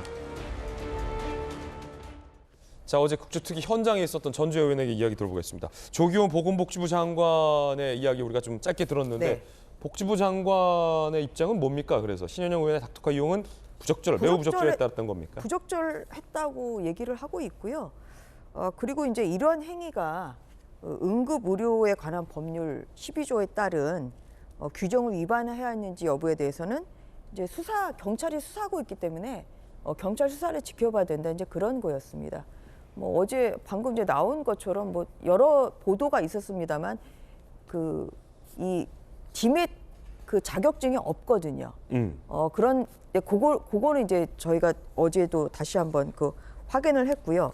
근데 그리고 이제 뭐 중앙응급의료 상황실에 예. 본인이 직접 이제 전화를 해서 또 그 중앙의료 상황실장,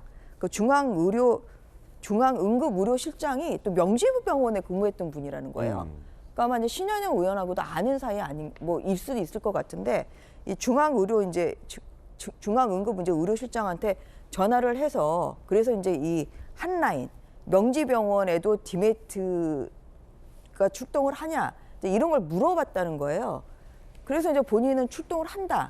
직전에 그게 확인이 됐다고, 그러니까 확정이 됐다고 하더라고요. 그래서 그 직후에 이제 전화가 와서 이제 물어봤더니 그것을 이제 알려줬고 그래서 이제 그 한라인 전화번호를 물어보길래 그냥 알려줬다는 겁니다. 그래서 제가 뭐 저도 이제 추가 질의를 하면서 그걸 뭐 그때 왜 어떤 용도냐고 물어보지 이렇게 좀 좀 물어봤냐 했더니만 왜 신현영 의원이 국회의원 그 한라인 번호를 물어봤느냐라고 물어봤냐? 네, 그랬더니 그냥 국회의원은 현장에 갈 수도 있기 때문에 물어봤다고 이제 그렇게 답변을 해서 사실 그것은 아니죠. 그래서 본인 말로도 이제 이러한 한라인은 사실은 보안상에 유지를 해야 되는 번호이기 때문에 뭐 이것을 아무리 그런 그 공직자라고 하더라도 알려주는 것은 적절하지 않았다. 이제 본인이 그렇게 좀 인정을 했고요. 그래서 이제 이런 부분이 뭐 결국은 15분에서 20분 정도 닥터카의 이 도착이 지연되는 바람에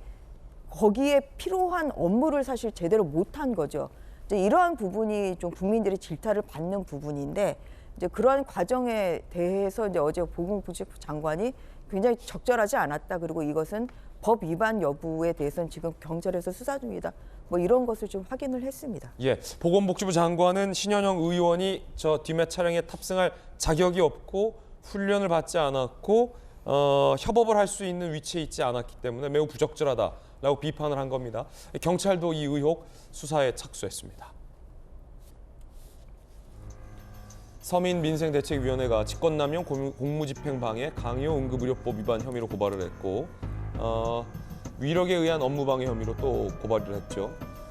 경찰, 의료진 고발인 조사하며 수사의 속도 본격화해서 본격적인 수사를 시작했다라는 보도도 그러니까 나오고 있습니다. 신현영 의원이 저 디맥 카드를 또 네. 이렇게 차고 있잖아요. 이제 거기에 대해서는 이제 저희 의원실에서 보건복지부에 질의한 바로는 이제 원래 이제 디맥 요원이 4명이 가거든요. 그래서 명지병원에 디맥 요원 3명하고 신현영 의원까지 해가지고 이제 4명이라고 생각하고 닥터카에 타고 갔던 거죠.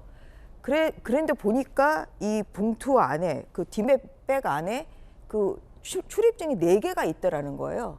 그래서 이제 명지병원에서 간 3명한테 주고 나머지 하나는 왜냐하면 명지병원에서는 당연히 이제 디맥 자격증이 있다고 생각을 했으니까 그래서 이제 줘서 이제 그래서 그 착용을 하게 된 거다. 예, 그런 사실을 확인할 수 있었습니다. 그렇군요. 디맷 수료한 자격이 있어야 되는데 신현영 의원은 그런 자격이 없다. 예, 자격이 없다는 것은 어제 보건복지부 장관도 맬 얘기를 자격이 없다. 그럼요. 예. 그래서 어제 아무튼 그런 부분을 좀 확인을 좀 했던 것이고요. 경찰이 수사에 착수했는데 네. 그러면은 정혁진 변호사님 어떤 점을 경찰은 수사하리라 보십니까? 일단 고발된 게 직권남용하고 그다음에 공무집행방해나 업무방해. 왜냐하면 이제 그 디메 팀이 그 명지병원이 공무원은 아니잖아요. 하지만은 이게 공무를 수탁받은 거라고 판단이 되면 공무집행방해죄가 될 수도 있을 것 같고. 그다음에 이제 무엇보다도 제일 그 문제가 되는 게 응급의료법 위반이거든요. 응급의료법은 어떻게 되어 있냐면은 누구든지 응급 환자를 구조이송, 응급처치 같은 것들을 할 때 폭행, 협박, 위계, 위력, 그다음에 그 밖의 방법으로 방해를 했을 때에는 여기에 대해서 형사처벌하도록 되어 있으니까.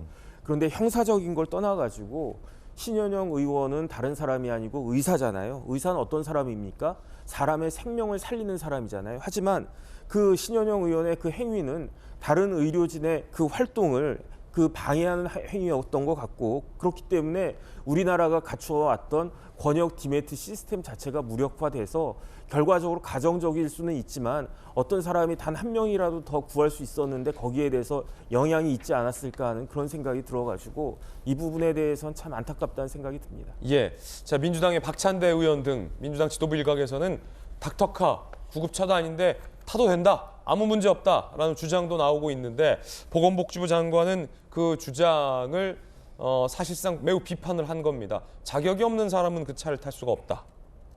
라는 말로 정리를 하는 듯한 모양새인데요. 여전히 박찬대 의원은 타도 된다라고 생각하고 있는지 추가적인 의견이 나오면 좀 같이 전해드리겠습니다.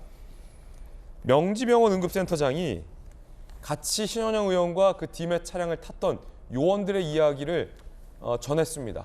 전원인데요. 매우 당황스러웠다고 합니다. 현장에 남편이 있어서 말이죠. 김인병 명지병원 권역응급의료센터장 참고인 신문 조사를 받았는데 이 보도에 따르면 실제로 협업 유무에 대해서 김인병 명지병원 권역 응급의료센터장은 신 의원과 현장 의료진의 협업 사실 없다. 신 의원 내려만 주고 각자 할 일 하러 갔다. 결국엔 신 의원 태워주러 간 거다. 신 의원이 밝혔던 뭐 협업이나 의사로서의 뭐 협업은 없었다라는 겁니다. 디맷 관계자에 따르면 신 의원 집 앞에 도착하니 남편이 함께 나와 있었고 의원한테 아이 저분은 누구십니까? 누구신데 왜 저분은 타지 마라 이럴 수가 없어서 당황스러웠지만 태웠다고 한다. 그러니까 함께 출동한 팀의 요원들도 닥터들도 당황스러웠다는 거예요. 아, 이분이 누구신데 왜 안 타면 할 수가 없었다는 겁니다. 그리고 이전까지 닥터카가 별도 장소에 경유한 전례는 전혀 없다. 지금 김영주 의원님 이 부분입니다. 민주당 일각에서는 탈 수도 있는데 뭘 그걸 갖고 그러냐. 박찬대 의원 등등 아무 문제 없다. 앰뷸런스가 아니기 때문에 타도 된다. 라고 하지만 지금 응급의료센터장은 전례도 없었고 같이 출동한 팀의 요원들이 당황했다는 거잖아요. 남편이 나와 있길래. 근데 의원한테 타지 마라 할 수 없어서 당황스럽지만 태워서 그냥 내려주고 각자 할 일 하러 갔다. 어떻게 보십니까? 이걸로 좀 논란이 정리될 수 있는 거 아닙니까? 신현 의원 남편도 의사인 것 같아요. 치과 의사인가? 예. 네, 그렇겠는데 실제로 보면은 그 디맷 요원도 아닐 뿐더러 신현 당사자뿐만 아니라 남편도 더욱 아니고 또 이것을 일부러 그렇게 자기 개인용 뭐 승용차처럼 활용했다는 것은 사실은 매뉴얼이나 법의 취지에도 맞지 않다. 예. 즉 디맷이라고 하는 것은 긴급 안자 말하자면 메디컬 어시스턴트 시스템이잖아요. 그러니까 그런 어떤 상황에서 과연 이것이 의원 개인의 어떤 협업과는 무관한 일이었기 때문에 실제로 보면은 이제 법적으로도 이것은 업무 방해죄에 해당되는 부분이라서 더군다나 또 뭐 남편 또 의원 남편이라는데 뭐 타지 마라 할 수 없는 어떤 상황이었다라고 하는 부분이고 다만 문제는 더 심각한 것은 민주당의 반응 같아요. 예. 그렇다면 이러한 어떤 매뉴얼이나 긴급성에 비추어서 신 의원이 좀 부적절한 행위를 한 것 같다. 유감을 표명하고 사과를 하면 될 것인데 그것을 옹호하려는 입장들 이런 부분들이 또 오히려 화를 부추기고 있는 것은 아닌가. 또 더군다나 신 의원 본인도 여러 가지 이런저런 해명보다는 이것이 본 취지에 본의 아니게 본인의 뜻은 선의였을 수도 있어요. 현장을 빨리 파악하고 또 본인도 의료계의 종사자 한 사람으로서 돕고 싶다는 마음이 있었는지는 모르지만 본의 아니게 그런 어떤 디맷이라고 하는 어떤 긴급적인 보면 어떤 자격에 미달되는 자로서 그런 일을 한 데 대해서 깔끔하게 유감을 표명하고 민주당도 그런 입장에서 일부 후퇴하는 것이 필요하다 그렇게 봅니다. 전조 의원님. 그러니까 이제 제가 이제 저희 이제 의원실에서 이 보건복지로부터 받은 이 자료인데요. 이제 그러니까 민주당이 사실은 이게 뭐가 문제는 사실 그게 문제인 거죠. 왜냐하면 명지병원 측에서도 뭐라 그러냐면 디맷은 출동 요청 시 신속하게 현장에 출동해야 된다. 이거라는 거거든요. 그런데 신혜원 의원의 집에 들려서 태우고 가는 바람에 이 신속성이 지연된 거 아닙니까? 그렇기 때문에 이것은 매뉴얼상 적절하지 않다. 이렇게 명지병원에서도 지금 조회를 답진을 해왔습니다. 그럼에도 불구하고 지금 저 민주당에서는 오히려 이제 신현영 의원 감싸기를 좀 하고 있는 거 아니겠습니까? 물론 뭐 신현영 의원이 선의로 뭐 한 부분이 있다고 생각을 합니다만 어쨌든 간에 이렇게 그 매뉴얼에도 맞지 않고 또 닥터카의 출동을 또 지연시키고 사실 이런 부분에 있어서는 신현영 의원이나 또 민주당에서 이 부분에 대한 저는 유감 표명은 필요하다고 생각합니다. 지금 어제 이 국정조사 현장에서도 이제 나왔던 것이 그러니까 뭐 한 명이라도 더 살릴 수 있는데 왜 살리지 못했냐 사실 이런 질문들을 의원들이 많이 했거든요. 정말 한 명이라도 더 구조할 수 있고 더 살릴 수 있는 이 상황에 이 본인의 집에 그리고 자격도 없는 그 무자격자를 태워가는 바람에 15분에서 20분은 늦어서 필요한 인명 구호를 못했다. 이 부분에 있어서는 저는 유족들도 굉장히 유감으로 생각할 것이라고 생각합니다. 이런 면에서도 민주당이 이렇게 모르쇠 작전으로 아니면 정말 감싸기로 하는 좀 이런 것은 정말 지금 일어나고 있는 그 12구 참사에 대한 좀 그를 바라보는 그 국민들에게는 눈살을 찌푸리게 하는 행위 아닌가 그렇게 생각이 듭니다. 그런가 하면 이상민 장관의 지각 도착 질타에 이미 골든타임이 지났다라는 발언을 해서 민주당과 이태원 참사 유족들이 매우 이상민 장관을 비판하는 대목도 있었습니다. 한번 들어보시죠. 현장이나 상황실로 바로 움직였어야 됩니다. 그런데 장관은 85분 걸렸습니다. 이동하는데 기사가 올 때까지 그럼 기다렸습니까? 그 사이에 상황을 파악하고 아니요, 있었습니다. 기사가 올 때까지 기다리는 일을 여쭈었습니다. 여러 가지 대체 아니요. 방안을 생각하고 있었습니다. 통상적인 사람이라면 택시라도 타고 가면서 지시를 내리면서 갑니다. 상황실로 가든 현장으로 가든 80분이라는 시간이 낭비하신 거예요. 안전에 대한 불감증인 거예요.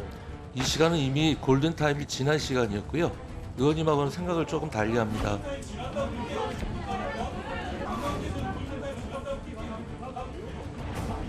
제가 그 사이에 놀고 있었겠습니까? 의원님? 한번 상식적으로 한번 생각을 해보십시오. 저 나름대로는 여기저기 전화하면서 상황을 다 파악하고 있었던 것입니다. 유가족들이 얼마나 울고 있는데 언제든지 왜 모르는 척 하시는 거죠? 제가 찾아뵙겠습니다. 너무 늦었잖아요. 2달이 뭡니까? 시간 되실 때 연락을 주시면 제가 연락을 제가 왜 드려야 하나요? 장관님이 연락을 주셔야죠. 연락을 드리는 건데 답변을 안 주세요. 그 연락은 연락이 아닙니다. 이게 좀 이상민 장관이 발언을 신중하게 해야 한다는 지적이 한두 번이 아닌데 이 유가족들도 있고 많은 국민들이 지켜보는 자리인데 장관이 현장에 늦게 도착한 것과 관련해서 물론 여러 가지 지시를 하고 있었다, 상황을 파악하고 있었다라는 말로 충분히 항변을 하면 될 일인데 골든타임이 이미 지났다라고 판단을 해서 늦게 가도 무방하다라는 취지의 답변 아닙니까? 뭐 그렇게 볼 수 있는 거죠. 그러니까 뭐 그렇게 치면 신 의원도 이미 골든타임 지났다 이렇게도 볼 수 있는 거고 그런 비판 받아들여야 되는 것도 사실 장관의 책무라고 생각을 합니다. 그러니까 뭐 대응 방안을 생각하고 있었다는데 저는 이상민 장관의 대응 방안이 사고는 이미 났고 이 문제를 어떻게 헤쳐나갈 것인가에 대한 그러니까 정권의 안위만에 어떻게 할 것인가 어떻게 대처할 것인가에 대한 고민을 하지 않았을까 이런 의심까지 들 정도입니다. 사실 이상민 장관이 이 사건에 대해서 많은 사람들이 의문을 품고 있는 겁니다. 그러니까 도의적으로라도 본인이 사퇴 의사를 밝히고 이 진상규명에 대해서 노력을 해야 되는데 본인은 지속적으로 국회에서도 그렇고 지금 국정조사 장소에서도 조차 나는 컨트롤 타워가 아니고 나는 뭐 경찰의 지휘권도 없었다라고 저 거듭 주장하고 있습니다. 그러니까 나중에 법적으로 본인이 어떻게 하면 면피를 할 수 있을까만 고민하고 있는 것이고 유가족의 울분을 보면서도 우리 연락했는데 여러분이 연락 안 받으시지 않았냐라고 하면서 뒤에서 드러난 것은 유가족들을 개개인으로 만나지 단체로는 엮을 생각이 전혀 없었던 그러니까 이 진상조사보다는 어떻게 하면 이 상황을 넘어가기 위해서 머리를 쓰는 것 아닌가 하는 의심밖에 저는 들지 않습니다. 이상민 장관은 정치적 책임, 도의적 책임 모든 것을 져야 되는 사실 어떻게 보면 총책임자입니다. 근데 저는 이제 현장에 있어서 잠시만요. 자, 김영주 의원님. 이상민 장관의 발언이 매우 부적절하다는 지적이 여당 내부에서 나오는데 늦게 도착했다라는 질타에 대해서 이미 골든타임이 지나버렸다고 판단된다. 사실 우리말이 아가 다르고 어가 다른 건데. 그렇습니다. 예. 어쨌든 이상민 장관은 책임 소재를 밝히기보다는 어쨌든 한 시간이라도 한 명이라도 더 끝까지 구조하기 위해서 노력했다. 그러나 좀 늦게 간 부분에 대해서는 좀 유가족들의 마음에 상처를 입혔다면 좀 심심한 사과를 드린다. 이렇게 해도 뭐 본인이 책임지라는 얘기가 아니잖아요, 사실은. 또 다른 사람들이 그거는 다른 사람들이 생각해야 될 판단이고 우선 고개를 숙이고 심심하게 자기 진정성을 가지고 이 사태가 벌어진 것에 대한 컨트롤 타워로서의 책임감과 유족들의 사과의 말씀을 하시면 그건 유족들이 나중에 좀 더 이성적인 관점에서 국민들이 판단할 거예요. 이제 그런 면에서 자기가 오히려 그 시간에 어떻게 노력을 했고 얼마나 열심히 했고 또 그럼에도 불구하고 어떤 이런 사태를 막지 못한 데 대한 뭐 말하자면 유감의 표명 이런 것으로 해야 되는데 이미 뭐 다 일은 벌어졌고 죽을 사람 죽었고 이렇게 얘기하는 것은 정말 이 2차 가해에 준하는 그런 아픈 발언이었다 그렇게 봅니다. 예, 전 의원님. 그러니까 저는 이제 현장에 있었던 사람으로, 그러니까 저 이제 좀 전후의 맥락을 좀 보면은 그러니까 윤건영 의원이 얘기한 건 그거예요. 그러니까 왜 늦게 도착을 해서 제대로 사고 수습 지휘를 못했다. 사실 이제 그 얘기를 좀 하는 과정에서 이 질문이 나왔던 건데요. 이상민 장관이 그 알게 된 시점이 이제 그날 29일 11시 밤 11시 20분이었고 현장에 도착한 게 뭐 그 다음 날 이제 00시 45분에 도착을 해서 한 85분 정도가 걸린 건 맞습니다. 그런데 이제 본인이 이 시간 자체가 그냥 준비하는 이동하는 시간도 물론 걸릴 수밖에 없는 것이고요. 예, 그리고 알겠습니다. 또 본인이 가면서 지시할 수 있는 것은 예. 전화로 좀 했다. 좀 그런 과정에서 나온 것이기 때문에 그러니까 늦게 도착해서 할 일을 못했다. 이런 취지는 그 질문에 대해서는 그것은 아니라 본인은 이제 할 것은 제대로 하고 있었다. 이제 이런 것을 답변하는 과정에서 그래도 좀 그 부적절한 그런 그 멘트죠. 사실은 네. 골든타임이 지났다. 그래서 이제 그런 부분은 좀 부적절을 합니다만 전체적인 맥락은 좀 그런 부분이었다. 본인이 할 일은 한 것이다. 이러한 취지를 좀 이야기하다 보니까 좀 그렇게 부적절한 발언이 나온 것 같습니다. 자, 이번엔 저희가 준비한 다음 순서입니다. 뜨거운 소식 두 가지 엄선되어 있는데요. 먼저 첫 번째 소식부터 함께 보시죠. 김경수 전 지사 사면됐지만 복권은 안 됐습니다. 이명박 전 대통령은 사면됐습니다. 윤석열 정부 두 번째 특사 주요 인사들은 누구인지 함께 보시죠. 이명박 전 대통령, 김성태 전 의원, 전병헌 전 의원, 김경수 전 지사, 최경환 전 부총리, 김기춘 전 비서실장, 조윤선 전 정무수석, 우병우 전 민정수석에 대해서 특사가 결정이 됐습니다. 이명박 전 대통령에 대해서도 사면이 됐습니다. 자녀 연기 14년 6월 미납 벌금 82억, 전직 대통령 예우 중 경호 및 경비 지원이 가능해졌습니다. 지난 6월부터 형 집행정지 상태 입원 중입니다. 건강 상태가 매우 안 좋았습니다. 퇴원할 때 입장 표명 있을 것이다라는 이야기도 나오고 있습니다. 김경수 전 지사도 사면이 됐습니다. 복권은 안 됐습니다. 그런데 오늘 새벽 교도소에 나오면서 뭐라고 얘기했는지 한번 들어보시죠.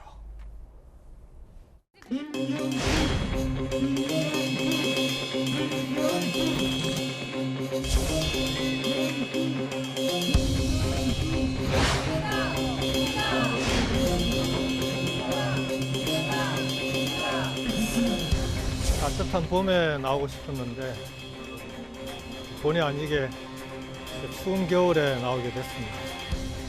개인적으로도 유감스럽게 생각합니다. 이번 사면은 저로서는 받고 싶지 않은 선물을 억지로 받게 된 셈입니다. 통합은 이런 방식으로 일방통행이나 우격다짐으로는 이루어지지 않는다는 것을 국민들께서 훨씬 더 잘 알고 계시리라고 생각합니다.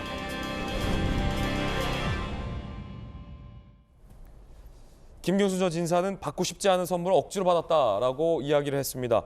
그런데 임종석 전 실장이 윤석열 대통령을 매우 비판했습니다. 양심도 형평도 내다버렸다. 한나라 대통령이 못나도 이렇게까지 못날 수가 있을까? 친구 김경수 만나러 가는 길이 이토록 참담할 줄 몰랐다라고 매우 비판을 했습니다. 정영진 변호사님 어떻게 보십니까?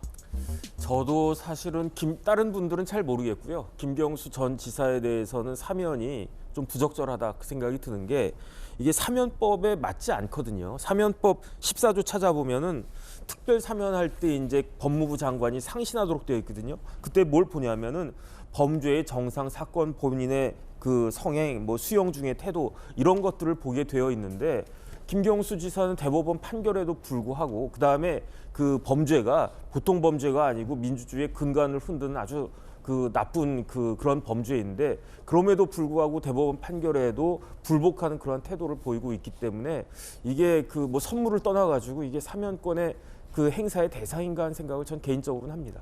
부적절한 사면 대상자였다. 사면해주지 말았어야 됐다. 제 개인적으로는 저 같으면 뭐 제가 대통령 될 일은 없겠지만 저런 경우에는 사면을 하지 않았을 것 같다는 게 제 그건 이제 김경수 전 지사 사면 여부에 대한 답변이고 네네. 임종석 전 실장이 윤 대통령을 되게 못났다라고 맹비판을 했는데 이 점에 대해서는 어떻게 보십니까?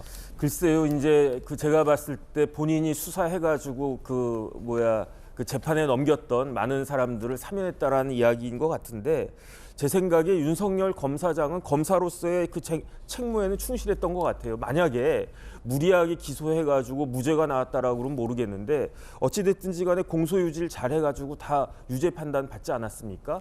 그런데 윤석열 대통령은 검사가 아니에요. 윤석열 대통령이 사면권을 행사했을 때는 이때는 정치적 판단을 하는 거거든요. 사면은 법하고는 상관이 없는 법을 뛰어넘는 그런 부분들이 있기 때문에 그래서 만약에 이제 사면이 잘 됐는지 여부에 대해서는 정치적인 책임을 지셔야 될 것 같고 뭐 선거 등을 통해 가지고 이 사면에 대해서 국민들이 평가하지 않을까 저는 그렇게 생각합니다. 저는 그 임종석 실장이 저렇게 얘기할 건 아닌 것 같아요. 왜냐하면 그렇게 할 거면 문재인 대통령이 퇴임하시기 전에 그냥 사면 복권 시켰으면 되죠. 지금 임종석 전 실장 등이 이렇게 반발하는 이유가 복권 안 시켜준 것 때문도 있습니까? 복권 안 시키고 복권의 가장 큰 지금 관심사항 아니겠습니까? 왜냐하면 이제 선거를 출마를 할 수 있냐 아니냐. 뭐 이게 지금 포인트 가장 중요한 게 지금 복권이기 때문에 그래서 뭐 사면이야 큰 관심이 없는 것 같아요. 그런데 뭐 그런 걸 떠나서 그래도 이제 대통령께서는 뭐 통합의 의미로 그래도 이제 그 여러 가지로 그래도 좀 참작해서 사실 사면 이게 가석방이 이제 됐다고 하면 사실 가석방 요건에는 맞지 않는 부분이 있거든요. 형기가 아직 좀 상당 부분 남았기 때문에 그래서 그런 면에서 저는 뭐 이것은 진짜 뭐 어디 뭐 맡겨놓은 짐 찾으러 온 것처럼 복권을 너무 당당하게 얘기하는 것도 저는 그거는 옳지 않은 것 같고요. 그리고 이 정도의 그러한 불만이 있을 거면 오히려 문재인 대통령 시절에 사면 복권 시켜줬으면 되죠. 그런데 그걸 지금 안 해놓고 간 것을 지금 윤 대통령이 연말을 맞이해서 통합적인 의미에서 지금 큰 사면을 좀 행사하신 건데 그런 부분에서 너무 그 편마 발언을 하는 것이다. 그렇게 생각합니다. 전인규 대통령이 사면권을 행사하시면서 통합을 얘기하셨거든요. 근데 이것은 통합이 아니라고 생각합니다. 자, 이거 우리가 너네 사면시켜주니까 통합이야라고 이야기하는 거는 그거는 진정한 통합이 아닙니다. 통합은 상대 진영도 받아들이고 상대 진영이 납득할 수 있을 만한 정도의 이야기를 해주는 게 통합이지 야, 나 통합하는 거야. 이거 통합이다. 라고 이야기하는 것을 어떻게 통합으로 받아들이라고 할 수 있겠습니까?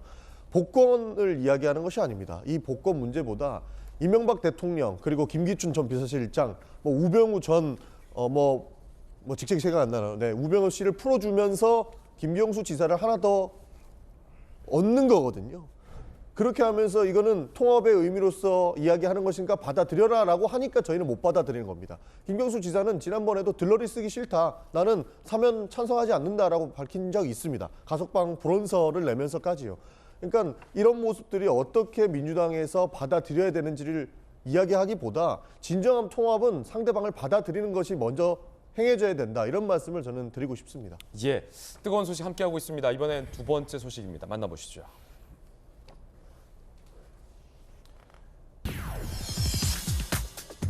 택시기사 살해 사건, 강력 사건이 발생했습니다. 그런데 또 다른 살인 사건이 연루돼 있는 거 아니냐라는 의혹도 제기됩니다. 함께 보시죠.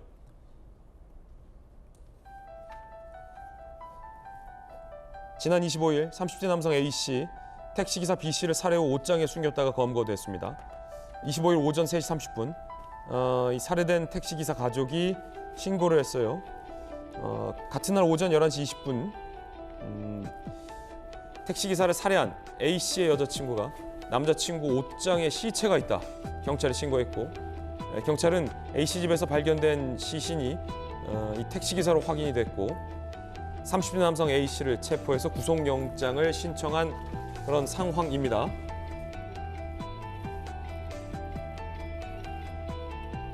자, A씨가 음주운전 중 택시기사와 접촉사고를 했는데 경찰 안 부르면 합의금을 충분히 주겠다, 돈 주겠다라고 본인의 집까지 유인을 해서 살해 후 시신을 숨겼답니다. 굉장히 끔찍한 강력 사건입니다. 자, 그런데 이 범인이 또 다른 살인을 했다라고 자백을 해서 논란이 되고 있습니다. 연쇄 살인이 아니냐라는 건데 택시기사 살해 은닉 혐의 조사 과정에서 올해 8월 전 여자친구도 본인이 살해했다, 시신은 하천에 유기했다라고 자백을 했습니다. 그런데 이 전 여자친구라고 밝힌 이분이 택시기사 시신 숨긴 집의 명의자라고 합니다. 경찰은 20일 오전 3시 30분 택시기사 B씨를 살해 후 옷장에 숨겼다가 검거됐습니다. 25일 오전 3시 30분 택시기사 B씨를 살해 후 옷장에 숨긴 집의 명의자라고 합니다. 경찰은 20일 오전 3시 30분 택시기사 B씨를 살해 후 옷장에 숨긴 집의 명의자라고 합니다. 경찰은 A씨 차량 트렁크에서 혈흔을 발견하고 추궁하자 자백을 했다고 밝혔습니다. 정혁진 변호사님, 네네. 또 다른 살인을 저질렀다는 얘기입니까? 제가 봤을 땐 그런 것 같습니다. 그래서 크리스마스 새벽에 전화가 왔어요. 아버지가 집에 안 들어온다는 거죠. 그런데 전화하기 30분 전에 카톡을 했는데 아버지랑 카톡을 했는데 느낌이 이상하다는 거죠. 그런데 그날 크리스마스 날 한 11시 반쯤에 또 경찰에 신고가 들어왔어요. 남자친구 집에 왔는데 그 옷장에서 시신이 발견이 됐다는 거죠. 그런데 그 남자친구는 어디 있었느냐? 다른 사람하고 싸워가지고 병원에 있었단 말이에요. 그래가지고 경찰이 가서 그 사람을 잡아가지고 이야기를 쭉 들어보니까 택시랑 접촉사고를 냈는데 내가 그때 이제 술을 마셔가지고 그 술 마시면 이제 음주운전 관련해서 여러 가지 책임을 지니까 합의금 많이 주겠다라고 해서 유인을 했는데 집에서 말다툼이 나가지고 살해하고 옷장에 넣었다, 유기했다 그 이야기거든요.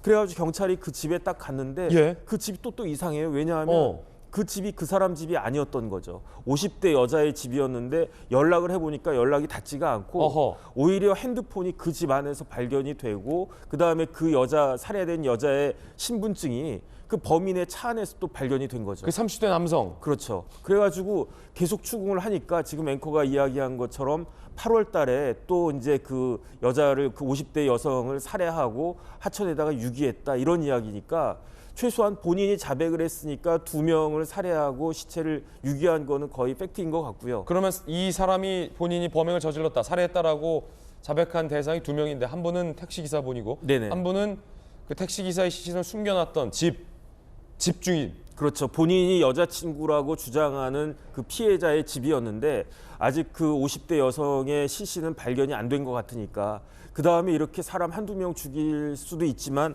또 추가로 여죄가 있는지 이런 부분들도 밝혀져야 되는 것이 아닌가 싶습니다. 일단 2명에 대한 살해만으로도 연쇄살인인데 네네. 그 50대 집주인을 왜 살해했는지에 대한 범행 동기는 아직 안 나온 거군요. 거기에 대해서는 아직 나오지 않은 것 같습니다. 예. 그런데 아마 돈 때문인 것 같아요. 그래서 택시기사로부터도 그 신용카드를 가지고 수천만 원을 갖다가 썼고 그 다음에 그 사망했다고 추정되는 그 여성분의 그 신용카드로도 뭐 수천만 원을 썼다라고 하니까 결국은 이건 단순 살인이 아니고 강도 살인이다라고 저는 판단이 됩니다. 예, CCTV 화면도 지금 입수가 돼 있는데 함께 보시죠.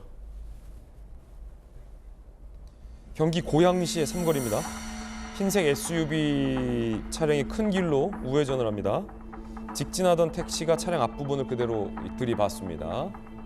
잠시 뒤 두 운전자 모두 차에서 내리더니 한동안 대화를 나누는 모습입니다.